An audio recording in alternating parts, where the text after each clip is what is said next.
Hi, I'm Ellie Peterson. So excited to be here at the online Promising Pathways Conference. My topic is influencing challenging behaviors using meditative movements. And I like to start out putting a sign on top of my head saying, I am happy. And so I wonder how you are showing up today because my topic is influencing challenging behaviors, and I'm really wanting to share with you how to exercise your personal power in a new way. So, first, you can be happier with yourself. I think we'd all agree that everyone wants to be happy, and each of us is responsible for our own happiness. Now, I like to wear the sign. So if you've seen me present before, I did present in 2019. It really gets us outside of our comfort zone. The technique that you're going to learn uses affirmations, and those are simple statements that help you to redirect your thinking. And it's used in the meditative movement program. So, as I share, our learning objectives are to explore the mind, body, and being connection, to experience centering, energizing, and releasing meditative movements with the intent that I give you some tips on how to manage your own energy in a way that can reduce stressful interactions. And you will be able to share them with whoever you interact with as well. So, again, back to being I am happy. Do you think it's possible for you? That will be the underlining thing that we want to achieve is happiness in life. So, a little bit about me. I entered the wellness field seeking my own healing. And life can be very challenging in a lot of different ways, challenging behaviors, challenging circumstances. And my situation was exasperated by alcohol and drug abuse. And at that time, I found myself divorced, Ellie from the deli. I was making $80 a week, very unhealthy physically, mentally, and spiritually. And I was raising three children on my own under the age of 5. And I can share with you, I was pretty much devastated, feeling very trapped, lots of self pity, felt very alone because the people was interacting with really weren't in the same situations. I thought people were judging me. I was very sad, embarrassed. And it was at that point that I did not really believe that I could be happy. Now, since that time, my healing journey has begun and it continues to evolve, and it's been over 40 years. And so I'm very excited to share with you this technique. I did graduate from the College of St. Catherine. I am a lifelong learner. I live in Minnesota, grandmother to 6, and I am a Florida snowbird. That's how I got introduced to Promising Pathways, and so excited to be here. My expertise is really helping individuals be happier, and it's a wide range of challenging behaviors because all of our stories are unique. What is the same is that the emotions we feel, and that's what brings us together. So, you're coming to this conference to learn things that can help you feel better. And so, I ask when you learned about the diagnosis of whoever has autism in your life, how did you feel? Did you feel grief, overwhelmed, surprise? And when you interact with that person now, are you sometimes embarrassed about your own behavior? Do you ever feel lost, trapped, confused, or misunderstood? And if that's the case, our simple as ABC formula can help you because this program is about your self care first. And then, secondly, it is about who you interact with because it actually takes two people that are not really centered to make a situation that could be avoided really escalate. The A stands for awareness, B stands for belief, and C stands for choice. And you're going to experience some movements to help you really to integrate that into your being. You'll be able to see how you respond, and then I'll share with you some ways that you can use them throughout your day. So, hopefully, you're ready. It's really a key that you need to be ready to create change in yourself and allow it. Awareness. We're aware of things outside of us. We're aware of the pandemic. We're aware of what that other person's doing most of the time. And we look outside ourselves and think, oh my, this is causing me stress. That's causing me stress.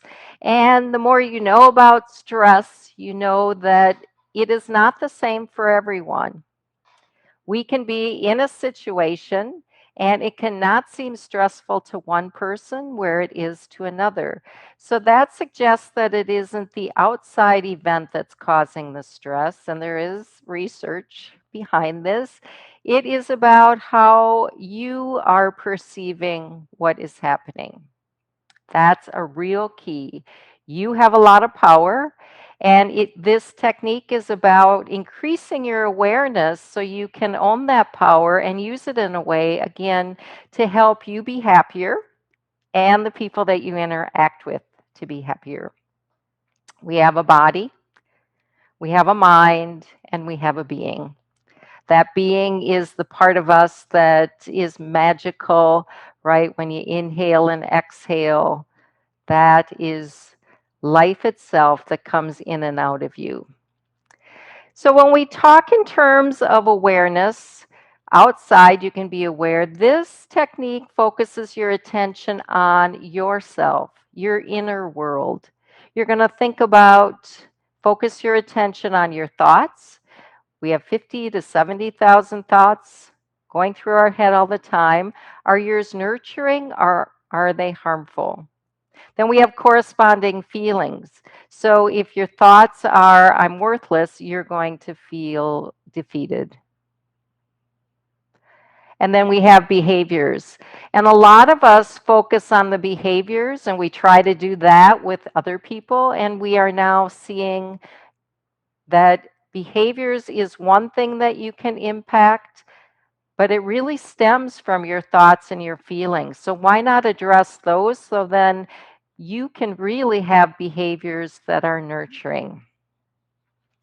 DBT, dialectical behavior therapy, is one that says that your thoughts, feelings, and behaviors, emotions, they're all interconnected. If you change one of them, the other two are guaranteed to change. And again, for me, I really like to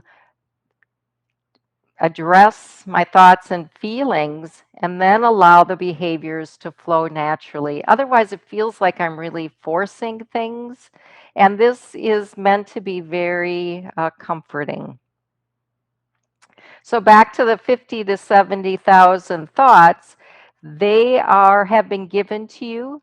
And for a lot of us, that means that it is on automatic, that we really aren't aware of what our thinking is.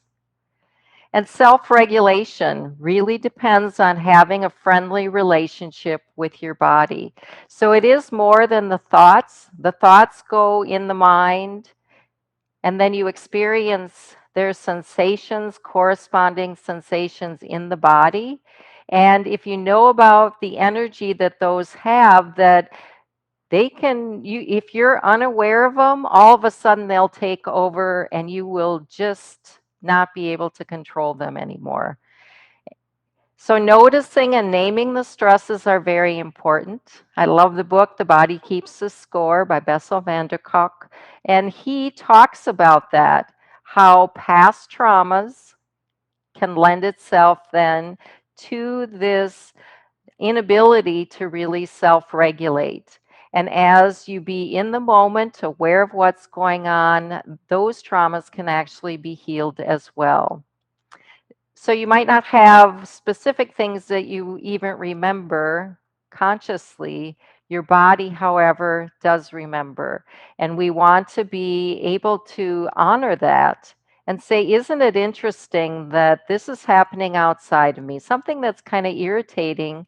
And I can look at it and say, wow, it's not that big of a deal that somebody's tapping on their computer. And yet for me, it really gets me heightened.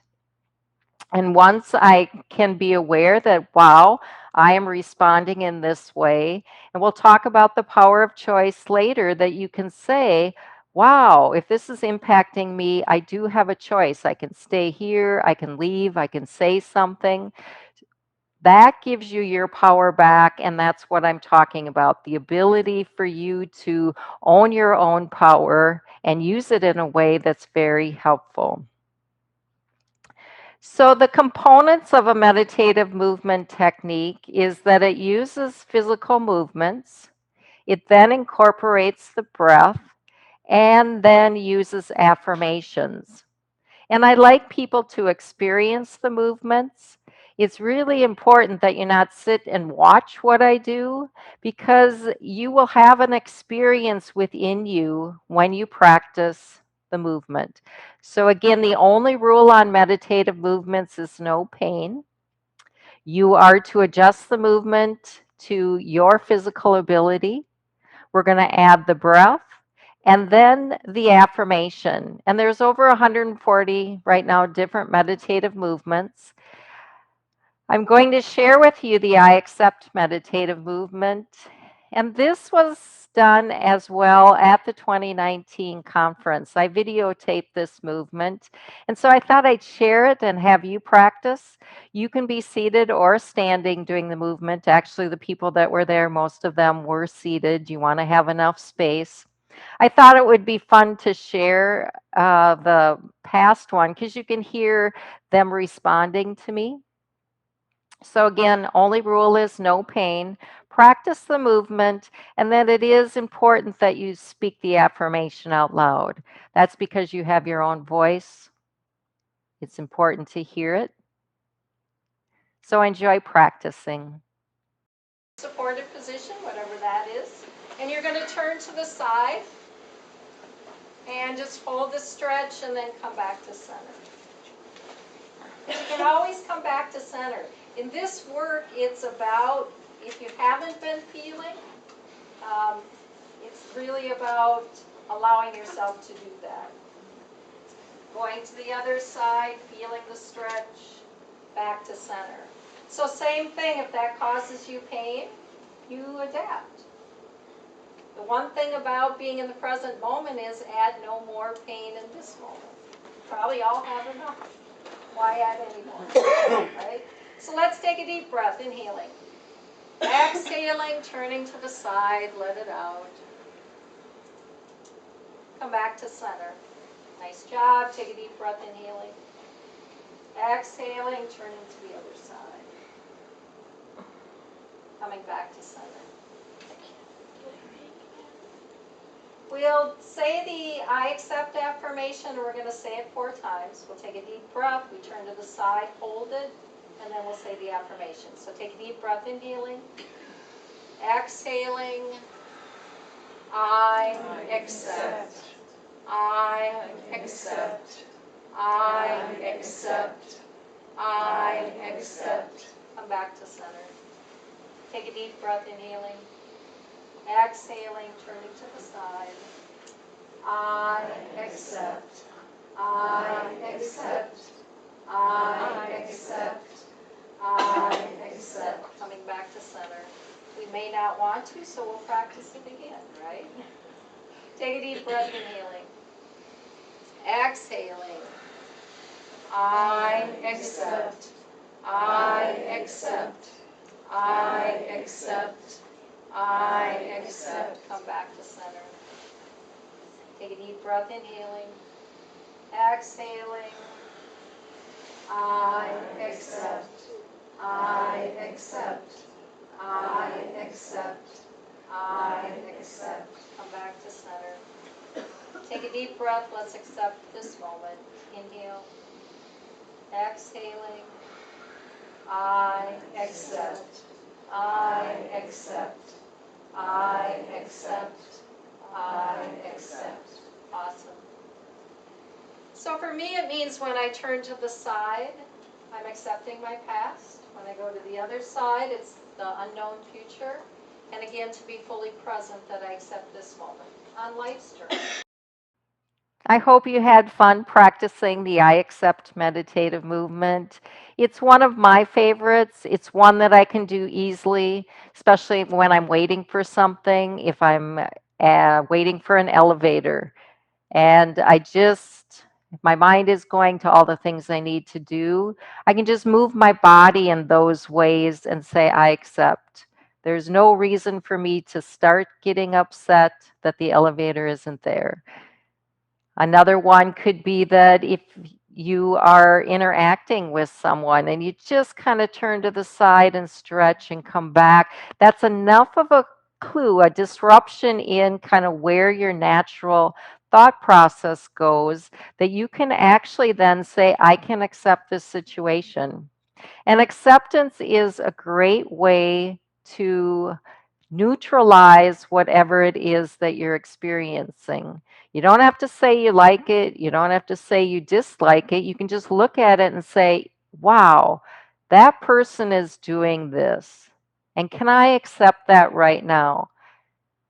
There's a couple of things that happen for me when I say I accept. Then I release the judgment. What they're doing isn't good or bad, right or wrong. What I want to do is to look at the situation and not react. I want to be able to respond. So if I just look at it and say, I accept that this is happening, and breath, which you saw is an important part, then you can say, and I choose to act this way. I think this will help the situation. If I get all upset and now I'm chaotic, that's the energy I put into the situation. So, how you show up, remember, if you want to be happy, being able to accept things that you cannot change is very important. The serenity prayer. I accept the things I cannot change, the courage to change the things I can, and then the wisdom to know the difference. Very important. So, with that, I'd like us to move to the B. So, A, do you remember? Was awareness. B is about beliefs. And I share the story of the apple. When my daughter was about 6 years old, I would have been in the kitchen smoking cigarettes, probably 2 o'clock in the afternoon. I had had a lot of coffee. I was not filling my body with food that actually nourished it. I actually was choosing food that actually I wasn't choosing. I was pretty much on automatic that would make it harder for me to stay calm. So I'm talking with a girlfriend, actually not even talking, I'm complaining. Didn't she know that all my troubles were because of my ex-husband and all of this? Complaining. And again, my daughter Tina comes in, opens up the refrigerator. She had been out. It was fun. She was riding her bike on the sidewalk and had come in and went and took an apple out of the refrigerator. And I thought, no, don't do that. Now you can say, Ellie, that's really dramatic. And I would agree, although I had shared I was Ellie from the deli and I was only making $80 a week. And actually, my belief was that I feel safer having that apple in the refrigerator than having her eat it. And yet, something profound happened to me in that moment. I had a thought that said, you have everything you need in this moment. I was kind of like, ooh. And I've wondered if you've ever thought that. Have you ever thought, I have everything I need in this moment? I'd like you to experience that. So I'd like you to place your feet on the ground, have your body in a position where it's in alignment. And then I invite you to close your eyes if that's comfortable. If you're driving or doing something else, obviously that's not a good idea. But if you can, close your eyes. If you prefer to have a downward gaze, you can do that. And we're going to focus on our breathing, which is calming in and of itself. So let's inhale, blow it out. Inhale, Exhale. Closing your eyes also signals to your body you're going within. Take another deep breath, inhaling. Blow it out. Now, what I'd like you to do is to direct your thinking. As you exhale, I want you to say to yourself, I have everything I need in this moment. So inhale, exhale. Did you remember the statement? Try it again. Inhale, exhale. I have everything I need in this moment. I'll say it again with you. Inhale, exhale. I have everything I need in this moment. Inhale, exhale. I have everything I need in this moment. Let's do it once more. You're on your own, although we're all here for you. Inhale, exhale. And notice how you're feeling. The mind body connection, when your thoughts are in alignment with who I think you really are, your body naturally relaxes. If you had thoughts that came up with, started to oppose the thought that you were consciously thinking, that's good information to have. Would be another workshop to discuss that. Yet hopefully you're experiencing that, because when you know that you have everything you need in this moment, it changes everything. And that's what it did for me. Now, I thought, just like thoughts come and go, if we have 50 to 70,000, a lot come and go. And we want more of them that are nurturing. Because if you feel relaxed, and it's like, well, why am I struggling so much right now then? That's a good question to ask yourself. Is just be in the moment, see how life unfolds, and see if I can be, remember our goal is to be happy, right? And sometimes it is about, I'm happy that I am angry, that I'm realizing that. So it isn't about walking around being, oh, I'm happy all the time. This is about retraining yourself, because we have learned to stop things from the outside because they have caused us pain in the past. And so it's really about awareness, right? Two is, what is it that I'm believing? What is it that I'm thinking? And perhaps that is causing a lot of my problems. And so I shared about the story with Tina. Now, I knew that, wow, this is awesome. I have everything I need in the moment. Then it's like it got lost and I went about my day. And hopefully, the more that you practice meditative movements or any of these other mindfulness techniques, that you experience that more, and that's what draws you to it. And then know that we are habitual beings. And once you get into a pattern, it takes something, your effort, to really be able to change that. So there needs to be a willingness on your part to practice and to set an intention. So, with that, affirmations, which are a key part of the technique, I learned about them through the book You Can Heal Your Life by Louise Hay. You can see how worn it is. I love the book. It's one that I would highly recommend. She talks about behavior affirmations, and that's based on what you do, your performance. You might say, wow, I made this awesome drink this morning. It was just fantastic. And so you're talking about your ability to make that drink. It might be relationship affirmations. You might say, wow, I am so giving. I gave this money to the church and I feel so excited that I can help in that way. And that's a good thing, right? You're relating with the outside world. You're proud of what you did. And the affirmations that are used in the meditative movement technique are considered core value affirmations. And they're statements that validate your intrinsic worth. You don't have to do anything. It's about you are valuable. You matter. You make a difference. And then we trust. We believe. All of those are things as a human being we do. And so the affirmations that are used, each movement has a different affirmation associated with it, can help you. Can help you to accept what you're experiencing right now and to be able to process that information. Self-talk. Scientists estimate, again, there it is, 50 to 70,000 thoughts a day. There's a lot more. I use the lower number. I'm not sure who counted them. What I can tell you is that from my experience, I would have grown up having this kind of experience, having people tell me I'm stupid. Ellie, you're stupid.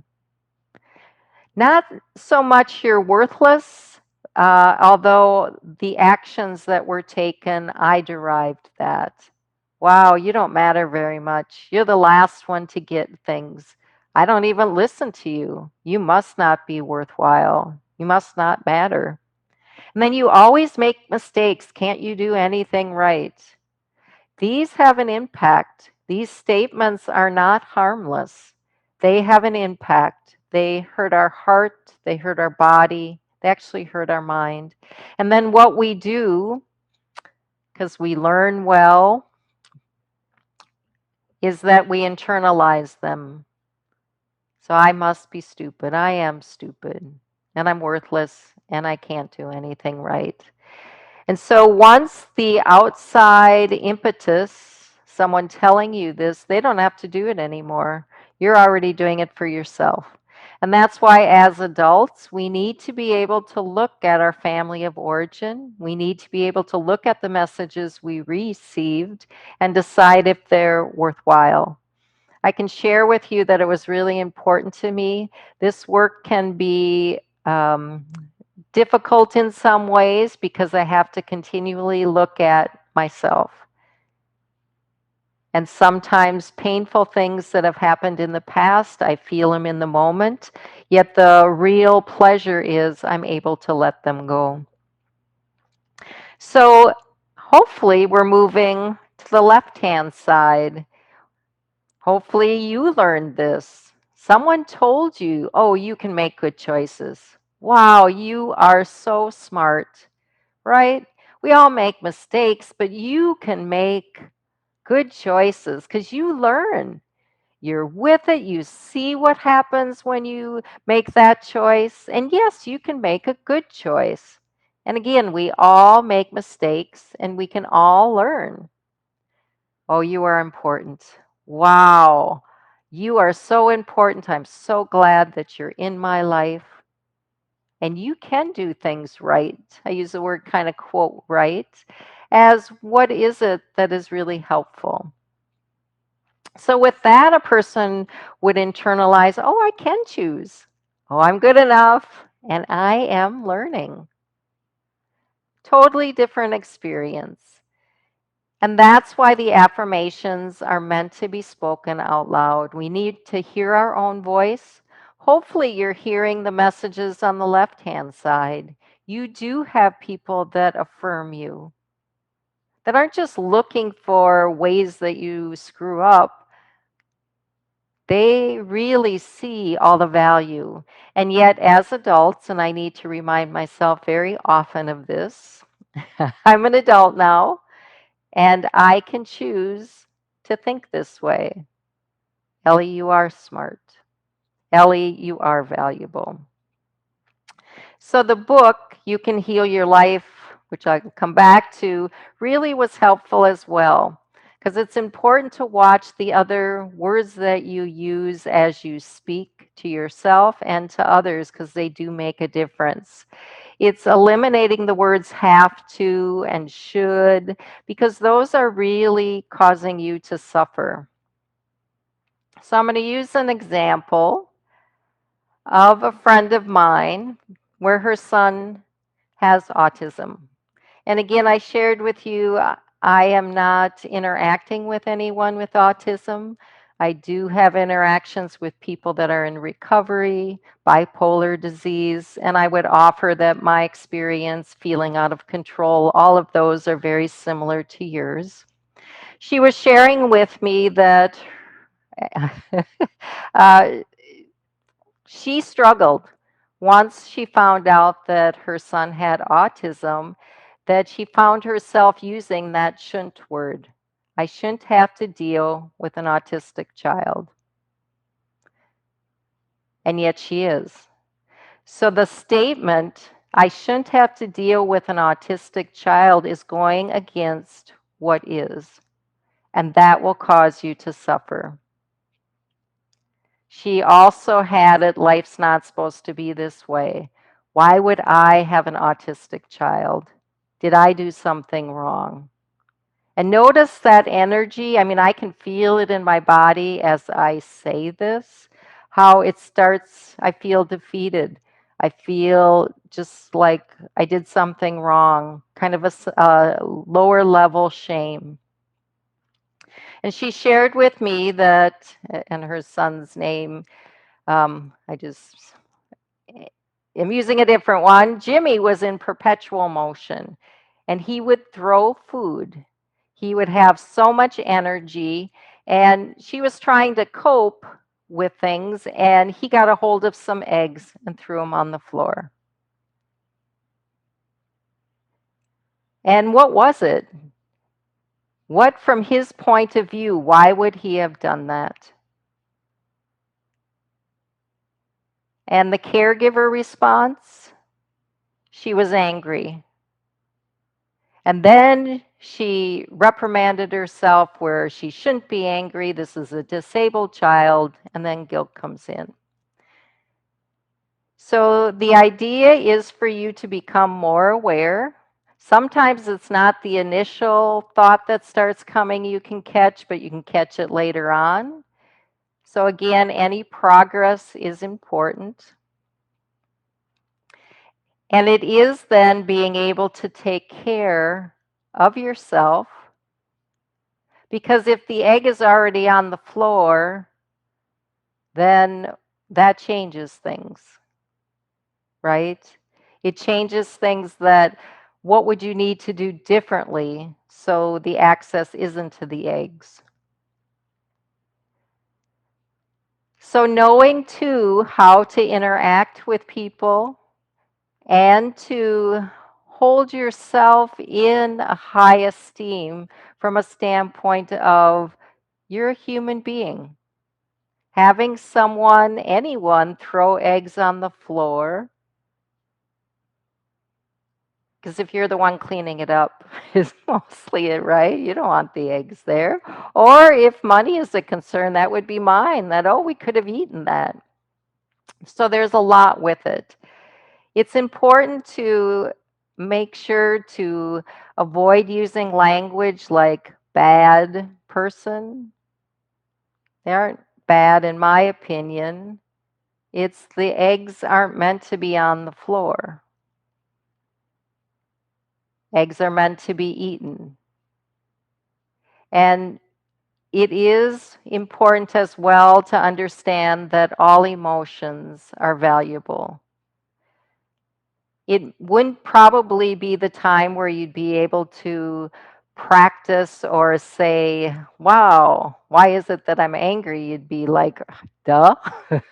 This is why I'm angry. I was supposed to go to work and this is what I'm supposed to be doing. I shouldn't have to clean this up. And those will cause you to suffer. When you can own your power, because then you can start thinking you have the power to leave the egg there.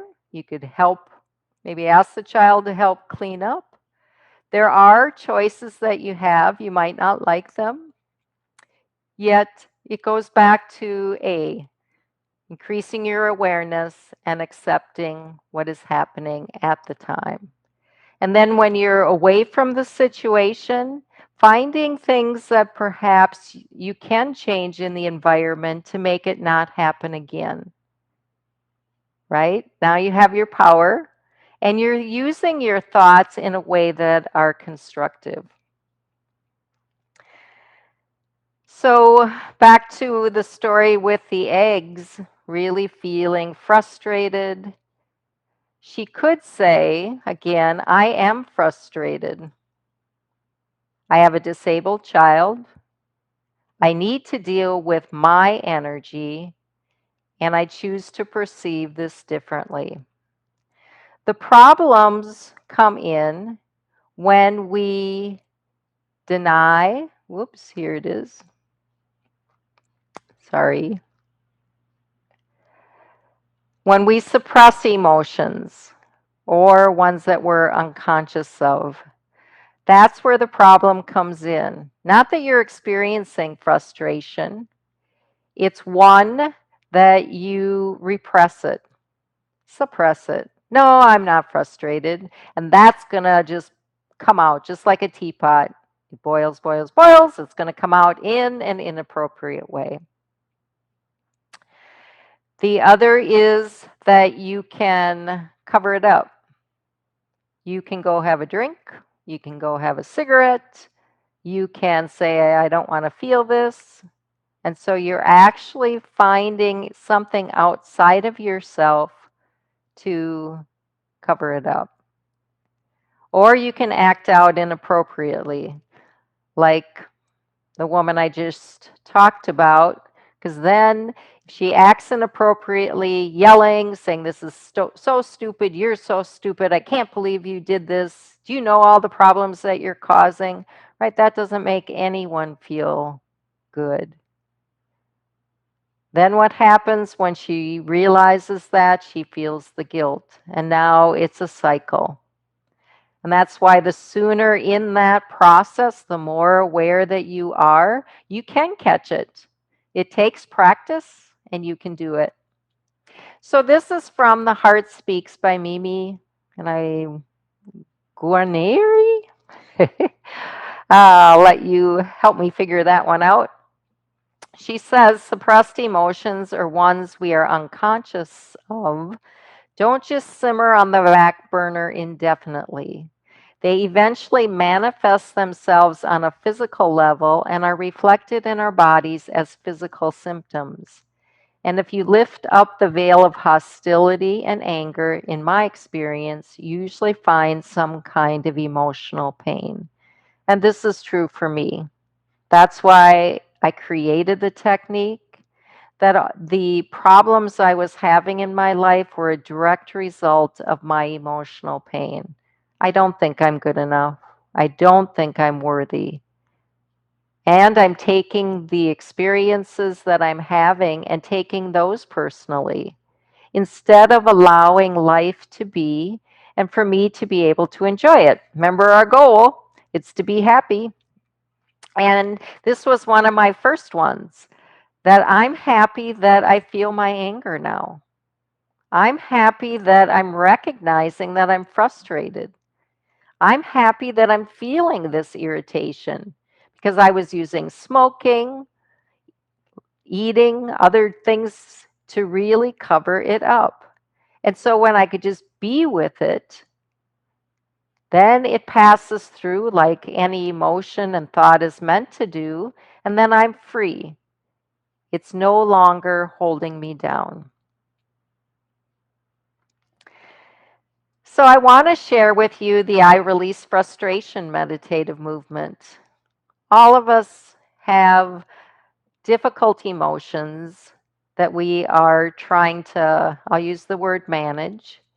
Your person with autism also has those same energies. And are you being a role model for them to help them to understand how they can release and I'll stay with frustration in healthy ways?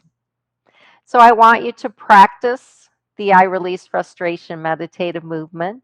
This was another one that was taped at the 2019 Promising Pathways Conference, so you'll be able to see it You can be seated or standing. It works best to be standing on this one.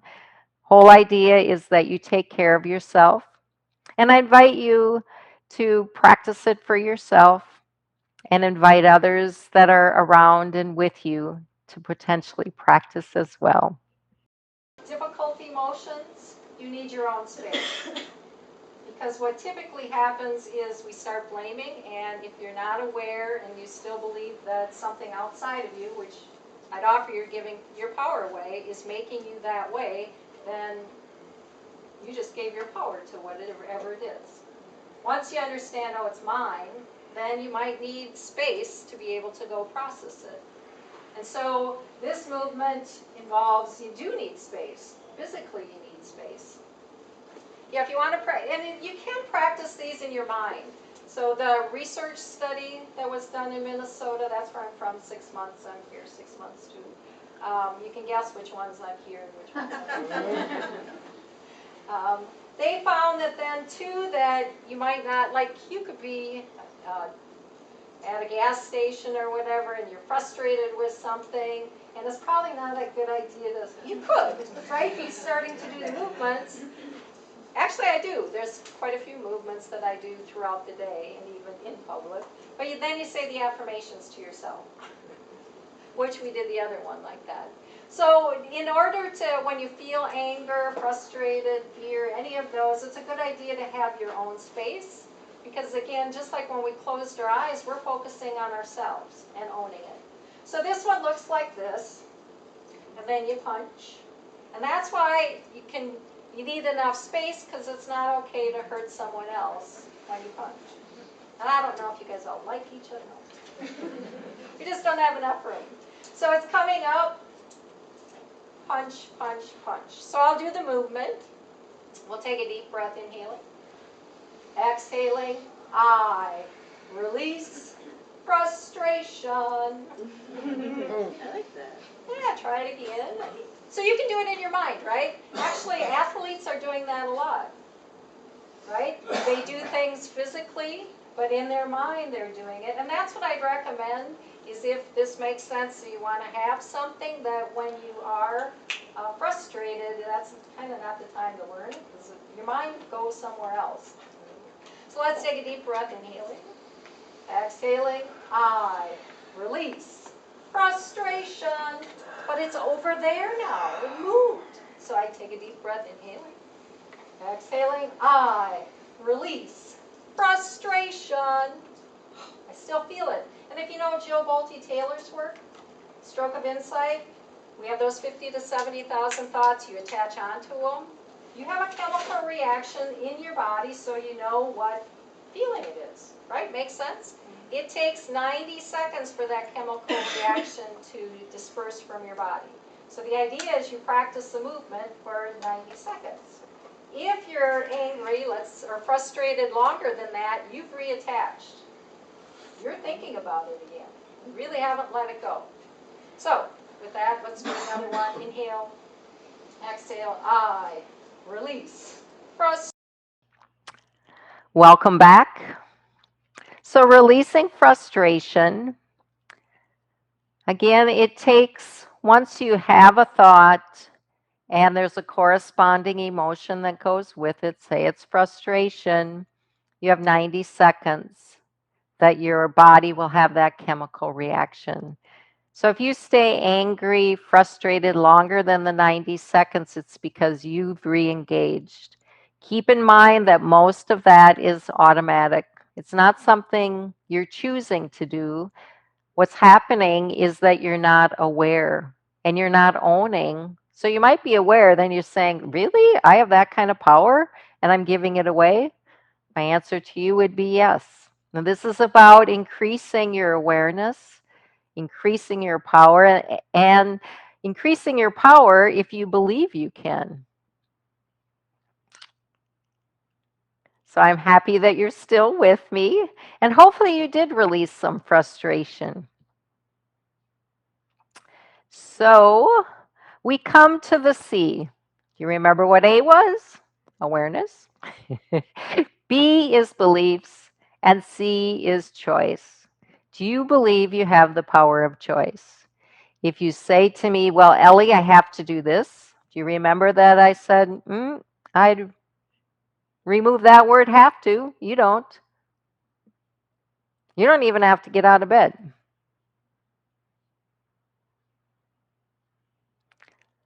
You choose to get out.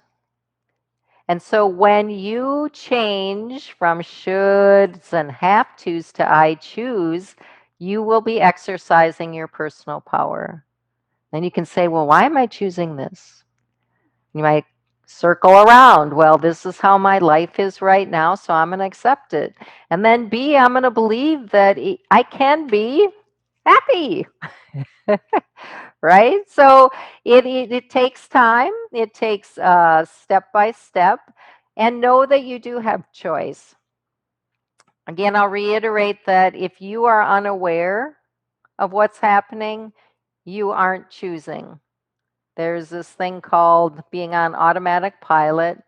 Just go about your day having the same thoughts you had yesterday. You're not thinking, it's your past, and there's quite a bit more to it than that.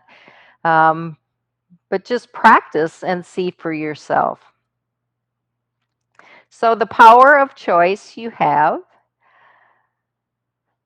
This is important from a standpoint of the breathing practices. So, when you choose, you might not have time to do the I choose meditative movement.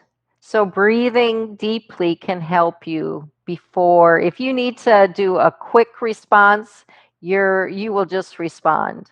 And that's the way it's supposed to be. If your child's falling, you're going to grab a hold and stop them. No thought involved, you just know what to do. It's sometimes where you do have moments, just that gap, and breathing can help you. So we've done the previous exercise. I'm inviting you now to really practice the breathing. And when you do, belly breathe, because that is a deepening. That allows you to relax more. And you can count to 10. So the advice that if you're as old as I am, you might have gotten from a parent was breathe and count to 10 before you do anything. Hopefully you'll cool down. Hopefully, you are on board that doing something out of anger and frustration is not helpful. If doing something out of love and care and concern, totally different way that you can influence challenging behaviors when you show up in this way. So, breathing deep, right? He's doing the chest breathing, which is what you do when you're anxious. If you belly breathe, which is what a baby does, you will notice a difference. And invite other people that are interacting with you saying, I'm really challenged right now. I'm struggling. Would you breathe with me? And just practice that. Inhale, blow it out. Give yourself a few moments, right, that you can really be focused. So, subjective biases, the craving mind, this is by Judson Brewer. He said the more that a behavior is repeated, the more we learn to see the world in that way, through a lens that is biased, and it's usually based on rewards and punishments from previous actions. And this supports what I was trying to share, that we spend much of our lives mindlessly and reflexively reacting in accordance with our subjective biases, losing sight of changes in ourselves and our environment that no longer support our habitual actions, which can lead to trouble. And for me, they did. That's why I can learn. Wow, look at that choice. Look at the result. Did it work out the way I wanted? No, I feel crappy. I might have released something just very temporal, but boy, do I want to do it different next time. And hopefully that's your response. So I'd like us to practice the I Choose meditative movement. This one I did not tape, so I'm going to share with you real time. And we're ready to practice the I Choose meditative movement. This one I did not tape at the conference. Arms are going to be up, and actually I'm going to go further out to the side. You want to feel the stretch. You're going to come down, bending at the waist, one hand on top of the other, and back up. You can be seated or standing, whichever one feels best. I'm going to stay seated so you can hopefully move along with me. So, coming down, feel the stretch, coming back up. Notice how much of your body, when you choose, your whole body's involved. Try coming down again and back up. Once more, feel the stretch, make any adjustments, coming back up. And that's why we do it 4 times. So you can say, wow, this is impacting my back more. So maybe I'll just come like this. Let's add the breath. We're going to inhale going down, exhale coming up. Inhale going down. Nice job. Exhale coming up. So we exhale on the harder part of the movement. Inhale going down. Exhale, coming up. Last one, inhale, going down. Exhale, coming up. And you can go slower if you want. Let's add the affirmation. Inhale, going down. Exhaling, I choose as you come up.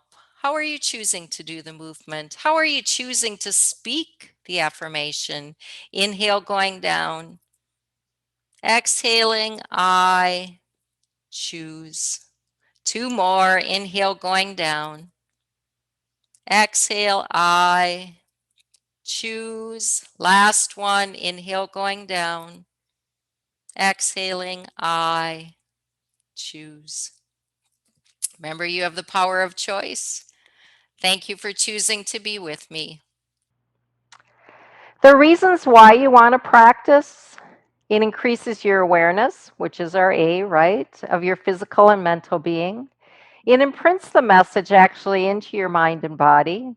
You are practicing self regulation in healthy ways. It does exercise your body, it redirects your thought pattern, and I would say it aligns with your spiritual being, that essence that of who you are.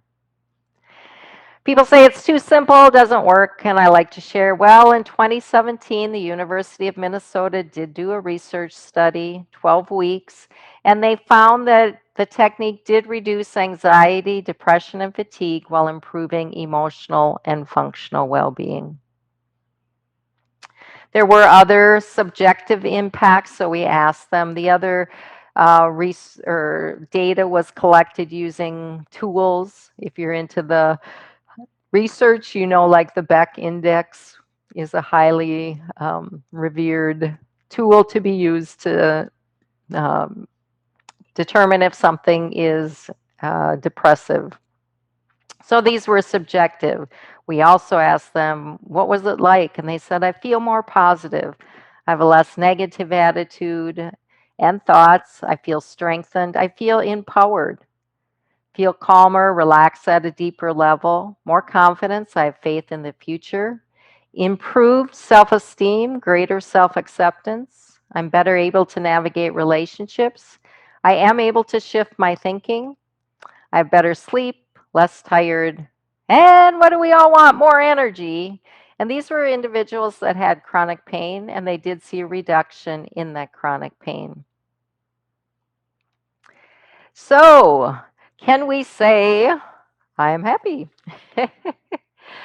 This is important. Repetition. So, practicing the movements that you've done right now are cool.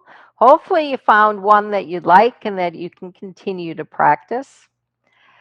I invite you to practice wherever you can. The I choose is one that you can practice easily when you get out of bed in the morning. I like that. For me, then it's like, wow, I chose to get up.